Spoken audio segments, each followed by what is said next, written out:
Hundumaa dura ayyaanniif jaalalli gooftaa keenya Yesuus Kiristoos hunduma keessaniif haa baay'atu jechaa nagaa koosii dhiyeessuun barbaada. Ani faarfataa Addisuu Wadaajooti. Yoo jaalala Waaqayyoo ta'ee kana booda viidiyoo gabaabaa wanta argeef wanta ani taajjabe irraati karaa fiingee miidiyaa isinii qabadhee dhiyaadha. Akka jaalala gooftaatti jechaadha. Har'aaf guyyaa irraattiin wantan miidiyaa hawaasaa irraati argurraati ka'ee akka taajjabbiitti wantan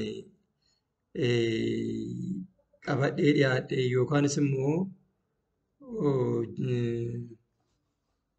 utuu hundi keenya gochuu dandeenye jedhee kana yaaduma gorsaa yookaanis wal jajjabeessu irratti hundaa'eeti. Innis maalinni bara ammaa kanatti karaa miidiyaa hawaasummaa jechaadha. Karaa yuutuubiis ta'uu hundaa, feesbuukiis ta'uu hundaa, karaa garaa garaa jechaadha. Hojii wangeelaatii fi carraa guddaa nu banee jira. Namoota hojii wangeelaa hojjennuudhaaf jechaadha. Kana wajjin egaa wal qabatee har'a kan isin dhiyeessuu barbaade yookaas immoo wanta ani taajjabe karaa tajaajila faarfannaa kan jirudha. Akkuma beektanitti karaa tajaajila faarfannaa bara seenaa keessatti Waaqayyo namoota baay'ee nuuf kaasee jira. Kan duriirra kan caalu ijoollee ayyaanni Waaqayyoo irraati argamaa jiru jechaadha. Isaan wajjin egaa wal qabatee faarfannaan amma ba'aa jiru kuni gatii dadhabbii guddaan itti ba'ee ijoolleen keenya wanta hin qabne irraati jechaadha. Hirrina isaanii irraati waan baay'ee ofitti hirrisanii qabatanii yeroo isaan dhufaa jiran argaa jirra jechaadha. Karaa kana dhuguun hundi keenya baay'ee eebbifamaa jirra.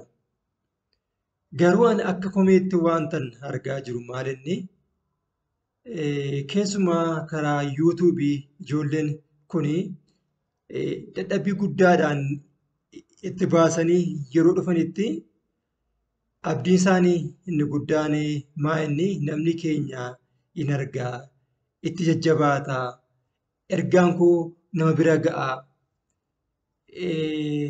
ergaa Waaqayyoo naa kenne karaa kanaan fayyadamee nama dhiyoorra jirus nama fageenyarra jirus argachuu danda'a kan jedhudha. Amantaan isaanii inni jalqabaa jechaadha. Akka naaf ifutti. Haa ta'uyyuu malee